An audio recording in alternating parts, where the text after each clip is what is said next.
एक बार की बात है। एक छोटे से गांव में एक जादुई आइसक्रीम वाला रहता था। उसका नाम रमेश था और उसकी आइसक्रीम का स्वाद इतना लाजवाब था कि पूरे गांव के बच्चे उसकी दुकान पर दौड़े चले आते थे।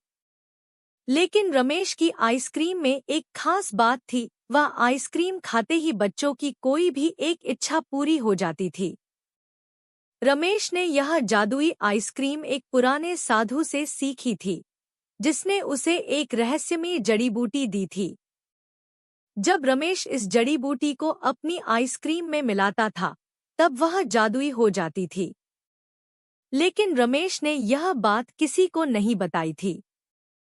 एक दिन गांव में एक नया लड़का आया, जिसका नाम राजू था।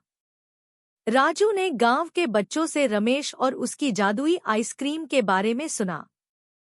वह बहुत उत्सुक हो गया और रमेश की दुकान पर पहुंच गया। रमेश ने राजू को एक आइसक्रीम दी और मुस्कुराते हुए कहा, बेटा, इसे खाकर जो भी मन में इच्छा करो, वह पूरी हो जाएगी। राजू ने आइसक्रीम खाई और सोचने लगा कि उसे क्या मांगना चाहिए। उसने सोचा कि वह अपने माता पिता के लिए एक नया घर मांगेगा, क्योंकि उनका पुराना घर बहुत छोटा और टूटा फूटा था।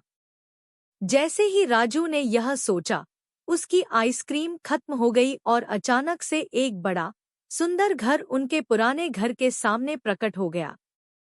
गांव के लोग यह चमत्कार देखकर हैरान रह गए। अब सभी जानते थे कि रमेश की आइसक्रीम सचमुच जादुई थी। लेकिन रमेश ने सबको बताया कि यह जादू केवल तभी काम करता है जब किसी की इच्छा सच्चे दिल से की गई हो और वह केवल दूसरों की भलाई के लिए हो। इस घटना के बाद गांव के बच्चे रमेश की आइसक्रीम खाकर दूसरों की मदद करने की इच्छाएं करने लगे। किसी ने अपनी बहन के लिए नई किताबें मांगी, तो किसी ने अपने दोस्त के लिए साइकिल।